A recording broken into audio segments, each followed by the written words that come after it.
दोस्तों स्टडी 91 के online platform में आप सभी का बहुत बहुत स्वागत है। दोस्तों आज आप सभी के समक्ष बीपीएससी ट्री 4.0 परीक्षा को ध्यान में रखते हुए हम हिंदी के सवालों को लेकर हाजिर हैं।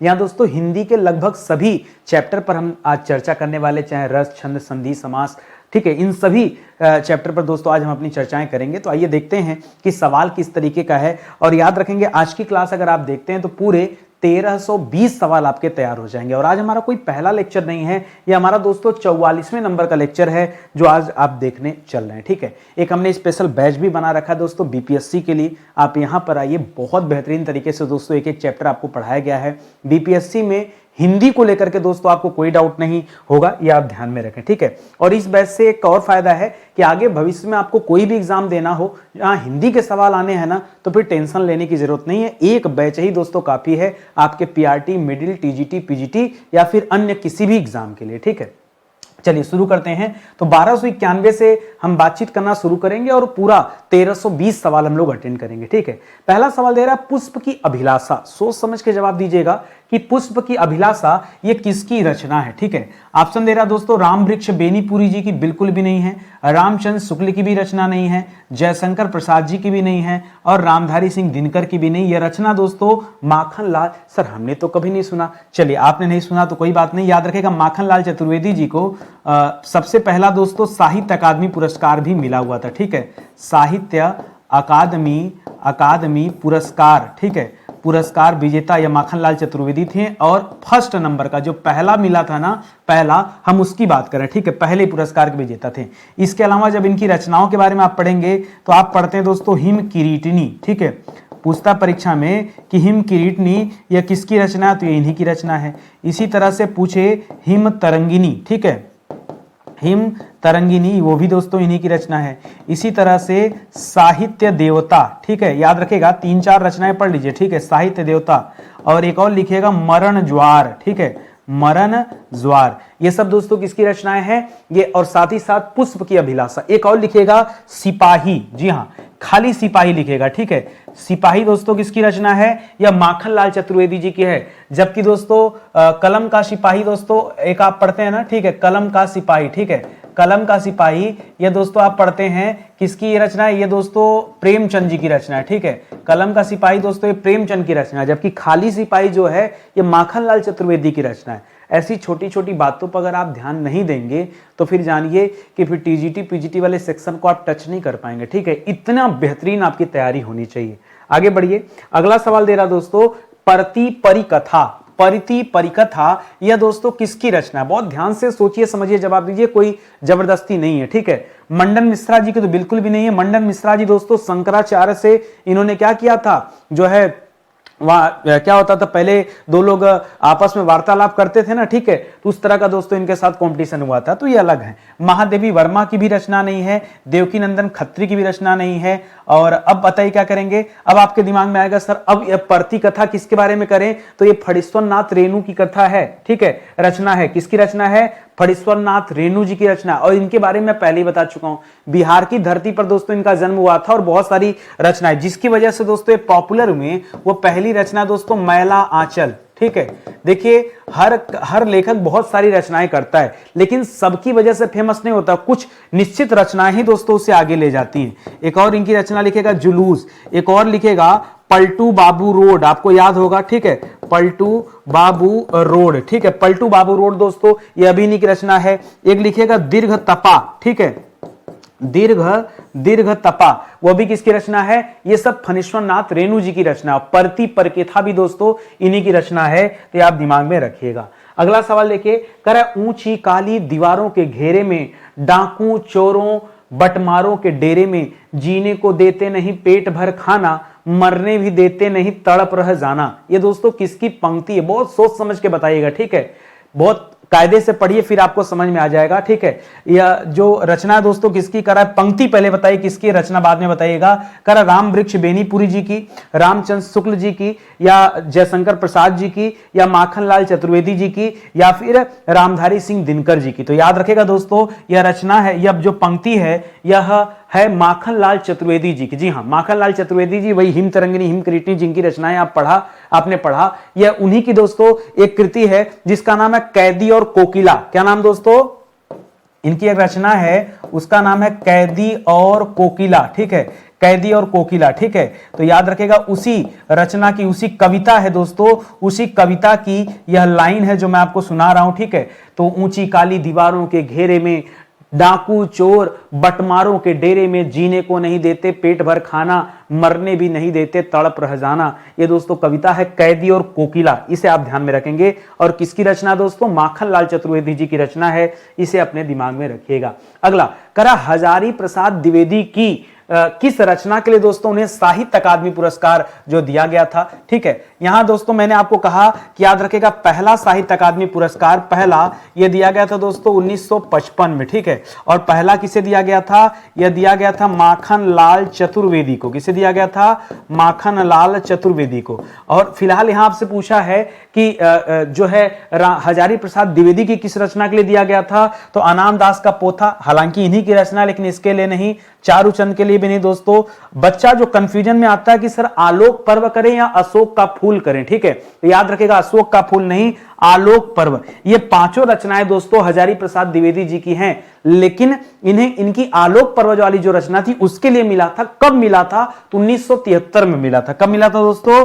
1973 में दोस्तों इन्हें क्या मिला था? यह पुरस्कार मिला था। और आलोक पर्व दोस्तों है क्या? तो वह हजारी प्रसाद द्विवेदी जी का एक निबंध संग्रह है। क्या है दोस्तों? निबंध संग्रह है। तो इस तथ्य को भी आप याद रखेंगे। अगर इतना डिटेल आपने नहीं पढ़ा हिंदी को तो जानिए फिर आप अपने आप को बेवकूफ बना रहे हैं। मेहनत कीजिए दोस्तों, ये मैं जितना आपको पढ़ा रहा हूं एक से बढ़कर एक सवाल और सब इंपॉर्टेंट है। आगे देखिए, कर अभ्युदय पत्रिका का संपादक कौन था? जी हां दोस्तों, एक पत्रिका दोस्तों उसका नाम है अभ्युदय, ठीक है। अभ्युदय पत्रिका का संपादक कौन था? करा काशी प्रसाद जायसवाल जी थे या गणेश शंकर विद्यार्थी? सर ये गणेश शंकर विद्यार्थी जो अपने ये क्रांतिकारी थे, हाँ उन्हीं की बात करें। उनकी प्रसिद्ध यहां लिखिएगा दोस्तों, एक पत्रिका उनकी चलती थी प्रताप, ठीक है। क्या नाम था? प्रताप, ठीक है। तो प्रताप है, फिलहाल इनका ये जवाब नहीं होगा। करा देवकी नंदन खत्री, मदन मोहन मालवीय या चंद्रधर शर्मा गुलेरी? ध्यान से सोच समझ के बताइए। चलिए मैं ही बता देता हूं दोस्तों, यहां जो जवाब होगा अभ्युदय पत्रिका, ये मदन मोहन मालवीय जी की पत्रिका है, ठीक है। अभ्युदय इनकी है, ठीक है। अभ्युदय पत्रिका किसकी दोस्तों? यह इनकी है, ठीक है। बहुत इंपॉर्टेंट है। इसके अलावा यहां जितने नाम दिए दोस्तों ये सभी के सभी द्विवेदी युग से संबंधित दोस्तों लेखकों के नाम है। और इनकी पत्रिकाएं कौन कौन सी ये भी याद रखेगा। काशी प्रसाद जायसवाल, काशी प्रसाद जायसवाल की एक पत्रिका आती थी उस जमाने में पाटलिपुत्र के नाम से। पाटलिपुत्र किसे कहा जाता था? पटना का पुराना नाम है ना। उदयन नामक शासक ने दोस्तों, उदयन नामक शासक ने पाटलिपुत्र की स्थापना किया था, जिसके लिए उसे जाना जाता है, ये आप याद रखेंगे, ठीक है। इसी तरह देवकी नंदन खत्री और चंद्रकांता वाले, इनकी एक पत्रिका आती थी, उसका नाम था सुदर्शन। क्या नाम था दोस्तों? सुदर्शन। भगवान श्री कृष्ण का चक्र सुदर्शन जानते हैं ना, तो याद रखेगा देवकी नंदन खत्री जी की पत्रिका का नाम था, ठीक है। और चंद्रधन शर्मा जी गुलेरी जी जो थे, इनकी एक पत्रिका आई थी, उसका नाम था समालोचना। क्या था दोस्तों? समालोचना। इसे आप याद, एक सरस्वती आप पढ़ते हैं वो महावीर प्रसाद जी की थी, तो उसको हटा लीजिए, ठीक है। तो यहां पर दोस्तों फिलहाल जो अभ्युदय पूछा उस आधार पर आप मदन मोहन मालवीय जी कर लीजिएगा। इन्हीं के द्वारा दोस्तों बीएचयू बनारस हिंदू यूनिवर्सिटी की भी स्थापना की गई है 1916 में। ये सारे तथ्य आप याद रखेंगे। करा पथ भ्रष्ट में दोस्तों समास कौन सा है? पथ भ्रष्ट में समास कौन सा है? पहले समास विग्रह करिए। इसका मतलब हो जाता है पथ से भ्रष्ट, ठीक है। पथ से भ्रष्ट, ठीक है। से यहां पर दोस्तों एक तरह का अलगाव को दिखा रहा है कि पथ से वो भटक गया, अलग हो गया है। तो अलगाव जहां कहीं भी होता है वहां पर क्या हो जाता है? अच्छा यहां समास पूछा है ना, वहां अलगाव वाला कारक हो जाता दोस्तों, तो उस आधार पर ये अपादान का बोध कराता है। और हाँ, अपादान तत्पुरुष भी तो आप कर सकते हैं, ठीक है। हाँ सही है, ठीक है। अपादान तत्पुरुष के अंतर्गत आएगा। तो ऑप्शन नंबर 1 जिन बच्चों ने चूज किया है उनका उत्तर सही है। बाकी लोग एक बार अपना मिलान कर लीजिए कि गड़बड़ी कहां से हो रही है। करा गुरुदेव में दोस्तों समास कौन सा है? बहुत ध्यान से पढ़िए और बताइए। करा गुरुदेव में दोस्तों कौन सा समास है? तत्पुरुष होगा क्या? बिल्कुल नहीं, यहां कर्मधारय समास है, ठीक है। गुरुदेव का जब आप समास विग्रह करेंगे तो आएगा दोस्तों गुरु रूपी देव, ठीक है, ठीक है। गुरु रूपी देव या देव रूपी गुरु, ठीक है। देव रूपी गुरु, ठीक है। बताइए क्या होगा इसमें से, कौन सा वाला पॉइंट सही है? जरा कमेंट करके बताइए कि ए वाला सही है कि बी वाला सही है। आप कमेंट करके बताइएगा कि गुरुदेव जो लिखा है, ठीक है, देव गुरु नहीं, गुरुदेव का जब आप समास विग्रह करेंगे तो यहां पर क्या आएगा? इसमें से कौन सा सही है कि कर्मधारय समास है, जहां विशेषण विशेष्य के पद आते हैं वहां कर्मधारय होता है, लेकिन मुझे आप ये बताइए कि जब विग्रह करेंगे तो इसमें से क्या आपका जवाब निकल कर आएगा। आगे बढ़िए। करा स्वागत में दोस्तों संधि बताइए। जब तक आप संधि विच्छेद नहीं करेंगे स्वागत का, तब तक दोस्तों कुछ होने वाला नहीं है। जब आप संधि विच्छेद करेंगे तो आपको दो शब्द मिलेगा, एक मिलेगा सु और दूसरा मिलेगा दोस्तों आगत। ठीक है, यही सु होने की, अब देखिए यह जो सु होता दोस्तों ये आधा स बन जाता, वह आ जाता है। तो याद रखेगा मैंने कहा था यदि व या य के साथ कोई अर्ध वर्ण आ जाए, क्या आ जाए दोस्तों, कोई अर्ध वर्ण आ जाए तो जवाब हमेशा क्या होता है, यण स्वर संधि जवाब होता है। इसको अपने दिमाग में आप रखेंगे। ठीक है, और आगे आ जाइए। करा तदुपरांत का संधि विच्छेद बता के दिखाइए। क्या दिया सवाल, करा तदुपरांत इसका संधि विच्छेद। ठीक है, तो संधि विच्छेद करेंगे तो क्या होगा, तद धन उपरांत, ये नहीं करेंगे। बताइए, ज्यादातर बच्चा ही सोचेगा कि तदुपरांत में तद धन उपरांत हो जाता है, लेकिन मैं कहूंगा दोस्तों कि तद धन उपरांत जो बच्चा किया है गलत हो जाएगा। याद रखेगा तत धन उपरांत होता है। क्या होता है, तत धन उपरांत होता है, त द नहीं। क्या होगा दोस्तों, त त होगा, त द नहीं होगा, त होगा। यही त दोस्तों अपने तीसरे वर्ड में बदल जाता, त थ द। ठीक है, तो याद रखेगा इसी तरह से आपका जवाब क्या हो जाएगा, तत धन उपरांत। ज्यादातर बच्चों ने तद किया होगा, यही सब सुधार करना है। जब आप बैच में आते हैं ना तो हम बैच में आपको क्या सिखाते हैं, यही जो ये छोटी छोटी आप गलतियां कर रहे हैं, इन्हीं गलतियों से हम आपको बचना सिखाते हैं। आज तो ऐसे आप टेस्ट में है ना। चलिए आगे बढ़ते हैं। एक सवाल दे रहा दोस्तों अलंकार से संबंधित है। करा नाक का मोती अधर की कांति से, बीज दाड़िम का समझकर भ्रांति से, देख कर सहसा हुआ सुख मौन है, सोचता है अन्य सुख यह कौन है। देखिए यहां पूरी की पूरी एक लीला मैं आपको समझाता हूं। ठीक है, एक नायिका है जिसने अपने नाक में एक मोतियों की कील पहनी है, और वो जो नाक में पहनी कील ना वो दोस्तों लाल रंग का है। तो बहुत दूर से एक सुग्गा देख रहा है और वही कह रहा है, ठीक है, नाक का मोती अधर की कांति से। कह रहा है उसकी जो नाक की मोती है, ठीक है, यहां जो मोती है उसके अधर माने होता होठ। ठीक है, होठ की चमक, और होठ पे दोस्तों होठलाली लगती जो होता लाल रंग, इसकी वजह से ये लाल रंग और ज्यादा गाढ़ा हो गया। ठीक है, करा नाक का मोती अधर की कांति से, उसकी चमक की वजह से बीज दाड़िम का समझकर, दाड़िम माने होता अनार का दाना। ठीक है, अनार को दाड़िम कहते हैं, अनार का पर्यायवाची। ठीक है, बीज दाड़िम यानी दाड़िम का बीज समझकर, अनार के दाना समझकर दोस्तों वह जो सुग्गा है वो भ्रम में आ गया कि वो अनार का दाना या क्या है। ठीक है, देखकर सहसा हुआ सुख मौन है, सोचता है यह अन्य सुख कौन है। उसको लगता है कोई दूसरा सुग्गा है। ठीक है, क्योंकि नाक की बनावट वैसी है। तो यहां पर दोस्तों उसको भ्रम हो गया। देखिए यहां दिया भी है दोस्तों भ्रांति से, तो यहां भ्रम का बोध हो रहा है, और जहां कहीं भ्रम हो वहां पर भ्रांतिमान अलंकार होता है। तो ऑप्शन नंबर डी अगर आपने चूज किया तो मामला क्या है, फिट है। नहीं तो फिर आप एक बार देखिए कि गलती क्यों हो रही है। कह रहा किस छंद का प्रयोग वीर और श्रृंगार रस की कविताओं में होता है। बहुत अच्छा सवाल दिया। छंद आप लोग कहते थे छंद शामिल कीजिए, आजकल छंद से ऐसे सवाल आ रहे हैं जो आपका जो है नैया डुबो दे रहे हैं, लुटिया डुबो दे रहे हैं। ठीक है, कह रहा वीर रस और श्रृंगार रस में दोस्तों किस छंद का यूज होता है, किसमें वीर और श्रृंगार में। ठीक है, बताइए क्या दोहा में मात्रा होता है 13-11 मात्राओं पर यति होती है। 13-11 जोड़ेंगे तो कुल मात्राओं की संख्या 24 होती है, लेकिन इसका प्रयोग नहीं होता है। सोठा में दोस्तों 11-13 मात्राओं पर यति होता है, 11-13 मिलाकर यहां भी मात्राओं की संख्या 24 होती है, लेकिन यह भी जवाब नहीं है। ठीक है, चौपाई में दोस्तों प्रत्येक चरण में 16 मात्राएं होती हैं। प्रत्येक चरण में कितनी मात्राएं दोस्तों, 16 मात्राएं होती है, लेकिन यह भी जवाब नहीं है। यहां रोला जवाब होगा। रोला दोस्तों 11-13 मात्राएं यहां होती है। रोला में कुल मात्राओं की संख्या 24 होती है, सोठा के जैसे ही होता है। ठीक है, रोला। तो इसे आप याद रखेंगे। ऑप्शन नंबर सी जिन बच्चों ने चूज किया। क्या आप छंद के बारे में इतना जानते हैं? नहीं जानते हैं तो और मेहनत कीजिए, और डिटेल में पढ़िए, तब जो है आनंद आएगा। कह रहा कौन सा पर्यायवाची गंगा का नहीं है। गंगा का पर्यायवाची दोस्तों कौन सा नहीं। क्या गंगा को जानवी कहते हैं? बिल्कुल कहते हैं। क्या गंगा को त्रिपदगा कहते हैं? बिल्कुल कहते हैं। क्या मंदाकिनी कहते हैं? बिल्कुल कहते हैं। क्या विष्णुपदी कहते हैं? बिल्कुल कहते हैं। ध्रुव स्वामिनी नहीं कहते हैं दोस्तों, बल्कि गंगा को क्या कहते हैं, ध्रुव नंदा कहते हैं। क्या कहते हैं दोस्तों, ध्रुव नंदा।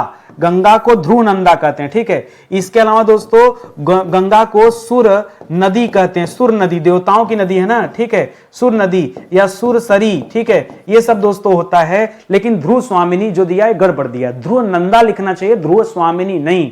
तो ऑप्शन नंबर ई दोस्तों इस सवाल का क्या होगा, राइट आंसर हो जाएगा। आइए एक और सवाल देता हूं, बहुत फायर वाला सवाल है। कह रहा किस आचार्य ने रस की संख्या 8 मानी है। तुरंत जैसे आपने रस की संख्या 8 पढ़ा, आपके मन में तुरंत कौन याद आ गया, भरत मुनि आ गए। मैंने कहा लाओ भरत मुनि का ऑप्शन ही नहीं देता हूं ठीक है, भरत मुनि का यहां ऑप्शन ही नहीं, पढ़ो दंडी, धनंजय, रुद्रट, अभिनवगुप्त। अब बताइए क्या करेंगे। हो गई समस्या सर, आप ना सर बहुत खेला खेलते हैं। अरे क्यों ना खेलें भैया, क्यों ना खेलें। मुझे पता नहीं क्या कि आप भरत मुनि रट कर बैठे हैं, तो मैं तो भरत मुनि आपको दूंगा नहीं ऑप्शन में, परीक्षा में भी नहीं देगा। एग्जामिनर भी जानता है कि आपने भरत मुनि को रट लिया है, ठीक है, इसलिए उनकी बातें ही नहीं करेगा। अब बताइए कौन। तो अब दोस्तों आपका राइट आंसर क्या हो जाएगा, याद रखेगा दंडी। जो दंडी थे दोस्तों यह भी भरत मुनि की भांति ही, याद रखेगा रसों की संख्या कितनी मानते हैं, 8 मानते हैं, आप याद रखेगा। केवल ये अभिनव गुप्ता साहब ऐसे थे जो रसों की संख्या कितना मानते हैं दोस्तों, 9 रस मानते हैं। अभिनव गुप्ता 9 मानते हैं, ठीक है, इसको याद रखेंगे। बाकी रुद्रट दोस्तों ये काव्य दोष के लिए जाने जाते हैं, काव्य दोषों को दोस्तों इन्होंने उजागर किया है, ये तथ्य आप याद रखेंगे, ठीक है। तो इस तरह से दंडी फिलहाल आपका जवाब हो जाएगा, जो मुद्दे की बात है वो आप याद रखिए। करा साद्वल का अर्थ क्या है, अनेक शब्दों के लिए एक शब्द का भीषण सवाल, भीषण सवाल हो, ठीक है। हमको पता है कि आप लोगों ने क्या नहीं पढ़ा और क्या सुना है। आपने कभी किसी किताब में या किसी भी परीक्षा में कहीं भी इस शब्द का नाम आपने नहीं सुना, एकदम आपके लिए नया सवाल, ठीक है। अभी जस्ट जान लीजिए फैक्ट्री से बना के ला रहा हूं। करा साद्वल, साद्वल का अर्थ क्या होता है, करा हाथ की कारीगरी, या फिर सूर्योदय से पहले का समय, या फिर हरा भरा मैदान, या फिर हाथ जोड़कर प्रणाम करने की मुद्रा, या फिर शेर का बच्चा शावक। बताइए, अब जिसको नहीं पता उसको लग रहा है शेर का बच्चा, गलत जवाब। अब दूसरा क्या लग रहा है, हाथ की कारीगरी, ये भी नहीं। फिर लगा दोस्तों हाथ जोड़कर प्रणाम करना, ये भी नहीं। फिर लगा दोस्तों सूर्योदय से पहले का समय नहीं। हरे भरा जो मैदान होता है उसे साद्वल कहा जाता है। ये बहुत बढ़िया सवाल है, नहीं पता था ना, कॉपी कलम लेके बैठे होते ना तो एक सवाल दोस्तों ऐसे पुट से गलत हो जाता है, एकदम हवा में, ठीक है। सांप सीढ़ी खेला, लस्टॉन सांप काट देता, फिर नीचे आ जाते हैं, ठीक है। ऐसा स्कोर बन रहा फिर डाउन हो जा रहा है, स्कोर बन रहा फिर डाउन हो जा रहा, कितना गजब का। एक और देखिए, करा बिलोडक, बिलोडक का दोस्तों अर्थ बताइए। बिलोडक का अर्थ आपको बताना, ध्यान से पढ़िए। करा सोने का स्थान या कमरा, यानी जो शयनागार होता है उसे कहते हैं। सोच समझकर कार्य न करने वाले को बिलोडक कहते हैं। सेवा और आराधना करने के योग्य को बिलोडक कहते हैं। हिलोरे उत्पन्न करने वाले को कहा जाता है, या हाथ की पीठ पर रखी जाने वाली जो हौदा होता है उसे या चौकी को कहा जाता है, ठीक है। तो देखिए क्या नहीं है, पहले देखिए, ठीक है। हाथी की पीठ पर दोस्तों हौदा रखा जाता है, क्या रखा जाता है, हौदा, ठीक है। और घोड़े की पीठ पर काठी रखा जाता है। अगर यही सवाल घोड़े वाला करता ना तो याद रखेगा घोड़े की, आप पढ़ते घोड़े की काठी, तो घोड़े पर दोस्तों काठी और हाथी पर हौदा। हिलोरे उत्पन्न करने वाले को दोस्तों कहा जाता है, सही जवाब है। बाकी सोने का स्थान या कमरा जो होता है उसे शयनागार कहते हैं। सोच समझकर कार्य न करने वाला ये गलत हो जाएगा, और सेवा और आराधना करने योग्य भी गलत हो जाएगा। तो ऑप्शन नंबर डी जो है ये इस सवाल का परफेक्ट जवाब है। ये भी आपके लिए बिल्कुल नया सवाल था। चलिए और आगे बढ़िए। कुछ बच्चे कहते हैं सर आप टाइम से बता नहीं पाते, पढ़ा नहीं पाते, क्या करूं, आधा ज्यादा समय लग जाता शोध करने में कि मैं आपके लिए क्या नया ढूंढूं, क्या नया दूं, ठीक है। घिसा पीटा काम करने की आदत नहीं है, और थोड़ा पेड बैच में भी दोस्तों मेहनत करना पड़ता है, ठीक है। इस वजह से थोड़ा मैं टाइम नहीं निकाल पा रहा हूं, ठीक है। करा वाणी और अंगों के अभिनय द्वारा जिनसे प्रकट हो, वाणी और अंगों के अभिनय द्वारा जिनसे प्रकट हो वे हैं। कौन सा दोस्तों, वाणी या फिर शरीर के अंग द्वारा प्रकट होते हैं। अनुभाव, विभाव, अस्थाई भाव, संचारी भाव, या फिर निद्रा, ठीक है, ये तो गलत हो गया, ठीक है। संचारी भाव संचरण करते हैं, अस्थाई भाव रुक जाते, विभाव नहीं, यहां अनुभाव जवाब होगा। आप पढ़ते हैं दोस्तों अनुभाव की संख्या कितनी होती है, 4। कौन कौन सा, कायिक अनुभाव पढ़ा है ना, कायिक अनुभाव। दूसरा वाचिक अनुभाव, कायिक, वाचिक। तीसरा मानसिक, यही तो पढ़ते हैं, कायिक अनुभव, वाचिक अनुभव, मानसिक अनुभव, और कायिक नहीं, अरे कायिक में तो अलग हो जाएगा दोस्तों। काया या कायिक, मैंने क्या बोला अभी आपको, 1 मिनट, क्या लिखा था, कुछ गड़बड़ लिखा था, 1 सेकंड। मानसिक सही है, कायिक और 1 मिनट सुनिए, एक लिखिए पहले, गड़बड़ हो रहा है, सुनो ध्यान से। पहला होता है दोस्तों सात्विक अनुभव, ठीक है, पहला सात्विक लिखिए, दूसरा होता है मानसिक अनुभव, तीसरा होता है ये हो गया, और अब हो जाएगा दोस्तों कायिक अनुभव, ठीक है, कायिक, ठीक है, और अंतिम में होता आहार या अनुभव, ठीक है। एक लाइन भूले ना भटके ना तो तुरंत जो है आपका सुपड़ा साफ हो जाएगा। बहुत वाचिक मत करिएगा यहाँ पे, ठीक है, तो याद रखिएगा ये अलग हो जाएगा। तो इस तरह से दोस्तों करेंगे, ये कुल 4 भेद इसके माने जाते हैं। करा गाल बजाना, गाल बजाना एक मुहावरा, इसका अर्थ क्या है? करा पिटाई करना, या फिर क्रोधित होना, या डींग हाँकना, या गाली देना। क्या होता है दोस्तों गाल बजाना का अर्थ? बहुत ध्यान से पढ़िए और बताइए, ठीक है। इसका अर्थ होता है दोस्तों डींग हाँकना। क्या होता है? डींग हाँकना, ठीक है। डींग हाँकना, बड़ी बड़ी बातें बोलने वाला, जिसे हम डपोर शंख भी कहते हैं। क्या कहते हैं? डपोर शंख, ठीक है। डींग हाँकना, बड़ी बड़ी बातें करने वाला, बड़ी बड़ी बातें करने वाला, ठीक है। बड़ी बड़ी बातें करने वाले को क्या कहा जाता है? डपोर शंख। डींग हाँकना ना, डींग बाज, उसी के लिए होता है गाल बजाना। यह भी दोस्तों इसी का मुहावरे का अर्थ है, इसे आप ध्यान में रखेंगे। अगला, करा आ बैल मुझे मार, इसका अर्थ क्या है? ये तो आपने पढ़ा होगा। करा छेड़छाड़ करना, जानबूझकर मुसीबत में पड़ना, बलशाली के बलशाली के सामने वीरता दिखाना, या कायर होते हुए भी वीरता का प्रदर्शन करना, या इनमें से कोई नहीं, ठीक है। तो याद रखेगा दोस्तों, जानबूझकर मुसीबत में पड़ना, इसे कहा जाता है आ बैल मुझे मार। जानबूझकर अगर आप मुसीबत अपने सर लेते हैं ना, तब उसे कहते हैं दोस्तों आ बैल मुझे मार वाली आपकी कहानी हो गई है, ठीक है। आप एक मौका दीजिए दोस्तों स्टडी 91 को, भरोसा कीजिए, बहुत मेहनत से, बहुत लगन से हम पढ़ाते हैं। अगर आपको बिलीव हो तो आप ये सोचिए ना कि इस क्लास में अगर हम इतना मेहनत कर सकते हैं, इतना अच्छे क्वालिटी के सवाल ला सकते हैं, तो अपने पेड बैच में हम कितना मेहनत करते होंगे। बहुत जी जान लगा के मेहनत करते हैं। और सबसे बड़ी बात दोस्तों, हम लोग एक एक बच्चों का डाउट लेते। अगर आपका अपना पर्सनल डाउट होगा ना कि नहीं तो हिंदी में हमको इस टॉपिक का वीडियो चाहिए, तो उस टॉपिक का वीडियो बनाकर हम बाकी सभी बच्चों को भी प्रोवाइड करते हैं, क्योंकि एक बच्चे ने उसका डिमांड किया तो उसकी वजह से हर बच्चे तक वीडियो जाना चाहिए। लेकिन ये सारी काम पेड क्लास में एक एक बच्चे का दोस्तों रिव्यू लेते हैं। आप एक बार आइए हमारे पास और अपने आप दोस्तों आपकी बहुत अच्छी तैयारी हो पाएगी, ठीक है। स्टडी 91 ऑफिशियल का एप्लीकेशन डाउनलोड कीजिए और तैयारी शुरू कीजिए, ठीक है।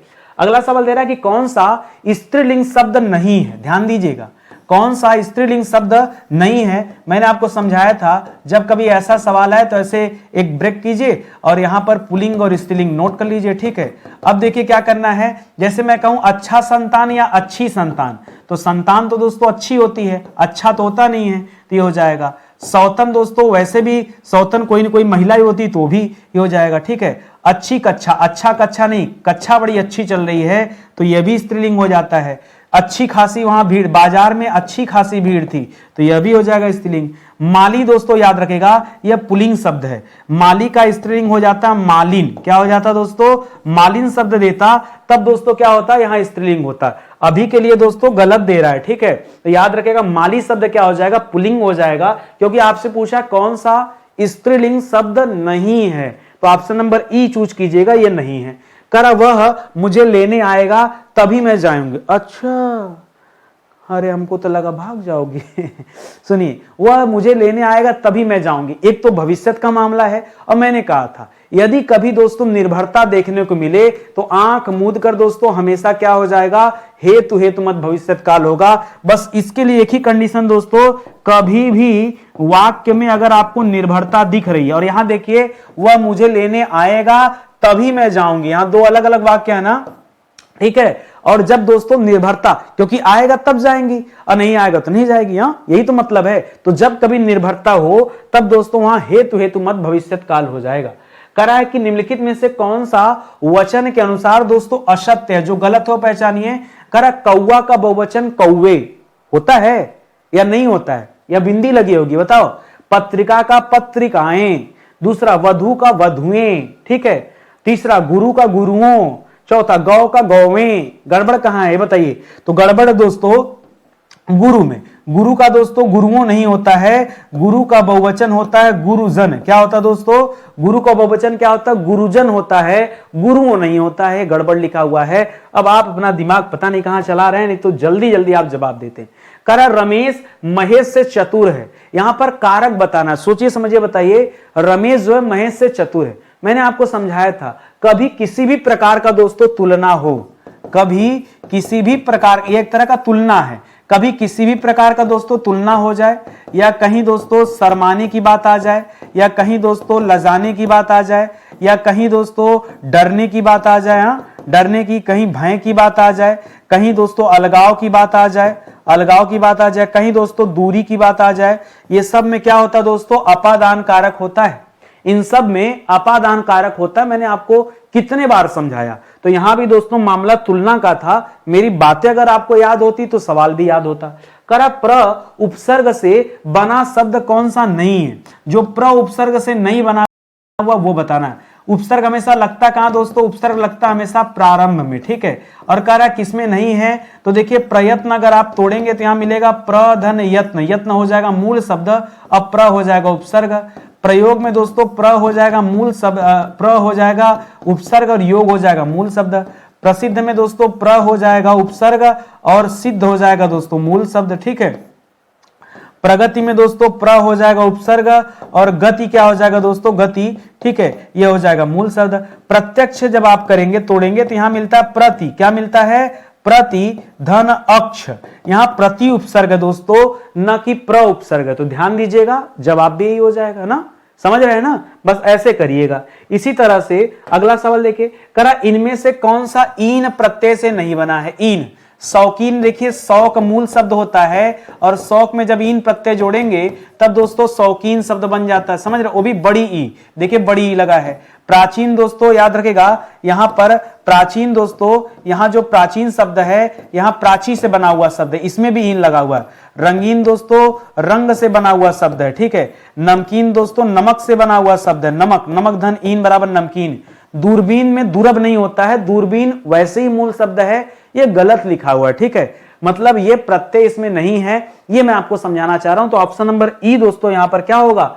सही जवाब हो जाएगा। यहां कुछ वाक्यों को दोस्तों क्रमबद्ध तरीके से सेट करना है। करा पेड़ की शाखाएं टूटकर सड़क पर गिर गईं। अच्छा, तेज हवा के साथ भारी बारिश शुरू हो गई, यातायात बाधित हो गया, लोग अपने घरों में दुबक कर बैठ गए, प्रशासन ने सड़कों से पेड़ों को हटाने का काम शुरू किया। तो सबसे पहले कौन घटना शुरू हो गई होगी? सबसे पहले हुआ होगा 2 नंबर वाला। क्यों?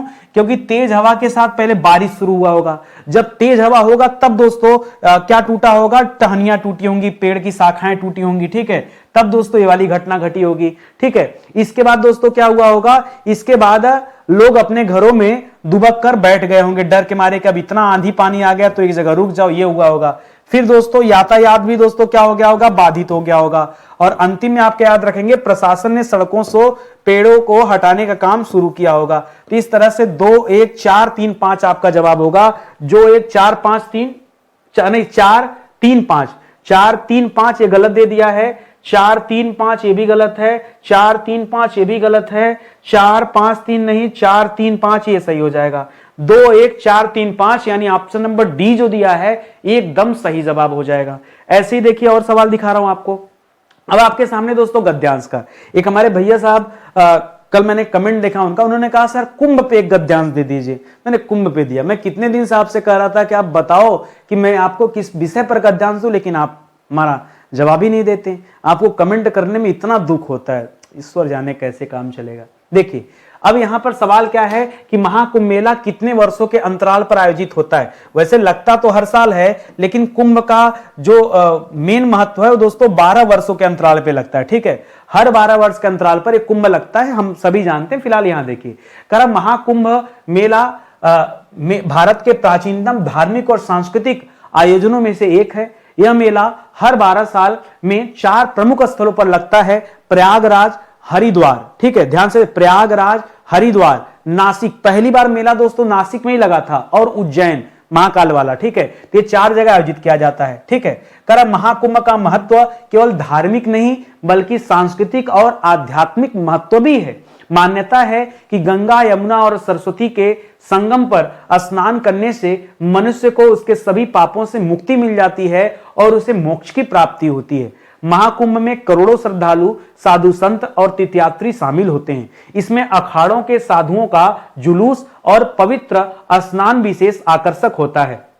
इसके आयोजन में प्रशासन और सरकार की महत्वपूर्ण भूमिका होती है, क्योंकि इतने बड़े स्तर पर व्यवस्थाओं को संभालना एक चुनौतीपूर्ण कार्य है। ठीक है, इसलिए किसी पर आक्षेप जताना ये गलत चीज है। जब कहीं ऐसा दोस्तों आयोजन हो तो हमें हमेशा सहयोग की भावना रखनी चाहिए, बजाय इसके कि हम किसी की टांग खींचे। ठीक है, करम महाकुंभ किन स्थलों पर आयोजित किया जाता है? दिल्ली तो बिल्कुल भी नहीं, दिल्ली बंबई कोलकाता है तो महानगर है।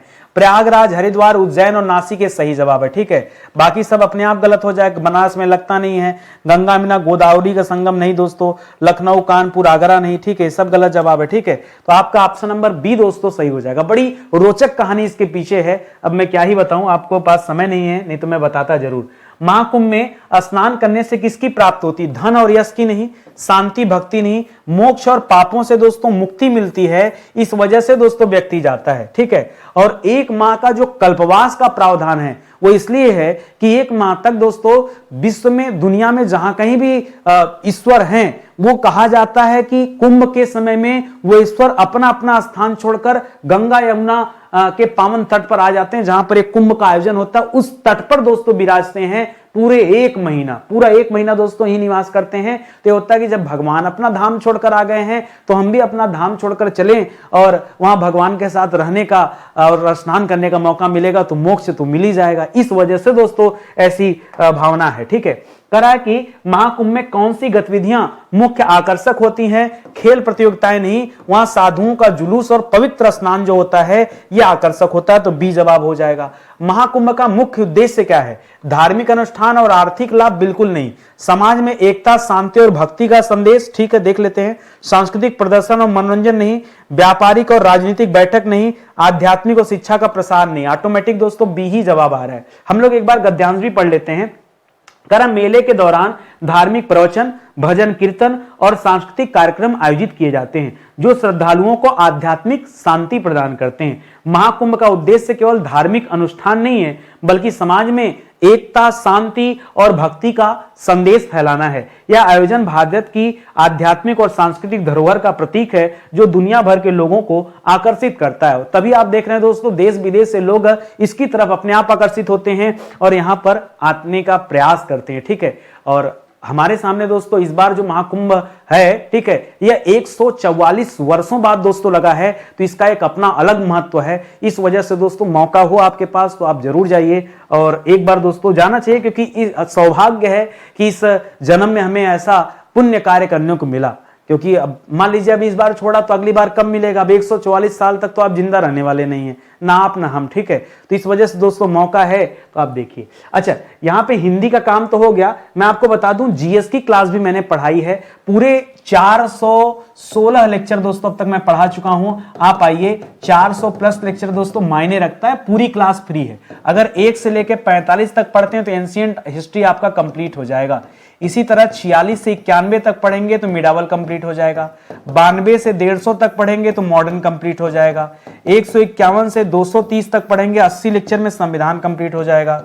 231 से 330 तक आएंगे तो जियोग्राफी कंप्लीट हो जाएगा।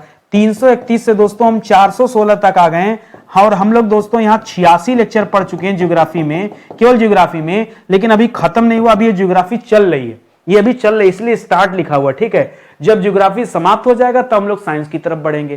तो आप आइए, जुड़िए हमारे इस प्लेटफॉर्म से, स्टडी 91 से, और एक एक विषय दोस्तों आप डिटेल में पढ़ सकते हैं। बाकी अगर आपको बैच ज्वाइन करना तो ये हमारा नया एप्लीकेशन स्टडी 91 ऑफिशियल, आप इसे डाउनलोड कर लीजिए। सारी क्लासेज आपकी यहीं पे चल रही हैं और इसके माध्यम से आप तैयारी कीजिए। ठीक है, चलिए फिलहाल सेशन ही समाप्त होता है। मिलते हैं दोस्तों अगले लेक्चर में, तब तक के लिए बहुत बहुत धन्यवाद आप सभी का।